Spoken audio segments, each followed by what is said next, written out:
Bonjour et merci de nous rejoindre dans ce programme. C'est jour de vote au Zimbabwe. Il s'agit des premières élections depuis l'éviction de Robert Mugabe, le seul leader que le pays avait connu depuis son indépendance en 1980.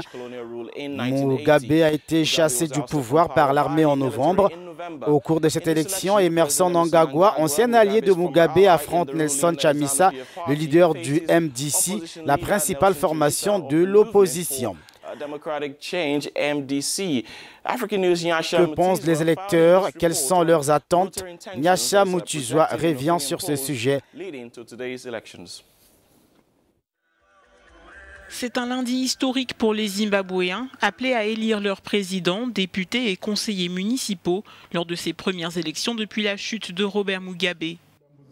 L'ex-chef de l'État qui s'est invité dans la campagne dimanche pour souhaiter la défaite de son ancien parti et pour apporter sa voix aux candidats de l'opposition. Mais son vote fera-t-il une différence? Selon un sondage publié il y a 10 jours par le groupe Afrobaromètre, Emmerson Mnangagwa devrait sortir vainqueur.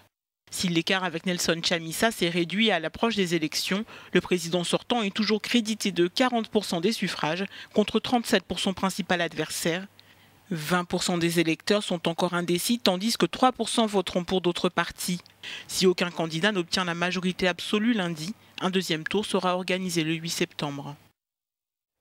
Je ne peux pas voter pour la ZANU-PF. Ce sont les mots de Robert Mugabe qui a décidé de s'immiscer dans cette présidentielle. Pour sa première prise de parole depuis qu'il a été évincé du pouvoir, l'ancien président veut régler ses comptes avec son ancien bras droit, Emmerson Mnangagwa. Et c'est la première fois que son nom n'est pas sur les bulletins de vote. Alors il a sous-entendu qu'il votera pour l'opposant Nelson Chamisa. Le Zimbabwe se rend aux urnes ce lundi pour sa première élection depuis le départ de Robert Mugabe en novembre dernier. L'ex-président est apparu devant les médias à Harare lors d'une conférence de presse surprise et à la veille de la présidentielle, il laisse entendre que son vote irait à Nelson Chamisa, le chef du principal parti d'opposition et son ennemi historique. Les deux autres candidates ne semblent pas avoir grand-chose à offrir, donc qui reste-t-il? Je pense qu'il n'y a que Chamisa. Au pouvoir depuis l'indépendance du pays en 1980, Robert Mugabe avait été écarté par son propre parti et remplacé par son ex-bras droit, Emmerson Mnangagwa. J'ai été viré du parti que j'ai fondé, la ZANU-PF. Avec des gens comme Simon Muzenda, l'ancien vice-président, et d'autres personnes.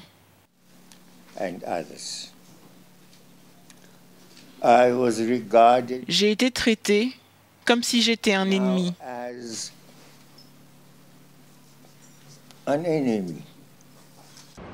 L'intervention publique de Robert Mugabe, sa deuxième seulement depuis novembre, fera-t-elle pencher la balance électorale? Favori du scrutin, Emmerson Mnangagwa fait néanmoins face à une opposition déterminée, emmenée par Nelson Chamisa à la tête du mouvement pour le changement démocratique. Emmerson Mnangagwa a réagi à cette déclaration de l'ancien président zimbabwéen. Il accuse Nelson Chamisa et Robert Mugabe d'avoir conclu un pacte. Et quant à Nelson Chamisa, il a réagi de façon plus réservée face à ce soutien un petit peu embarrassant de la part de Robert Mugabe. En tout cas, si aucun des 23 candidats n'obtient la majorité absolue à cette élection, un deuxième tour aura lieu le 8 septembre. Well, to bring us the very latest from Zimbabwe is our correspondent Pinda Dube. Nous avons notre correspondant. On a des petits soucis de connexion avec notre correspondant Pinda à partir d'Harare, la capitale zimbabwéenne, pour nous donner quelques informations concernant ce scrutin. Pour l'instant, on va passer au journal de l'Afrique.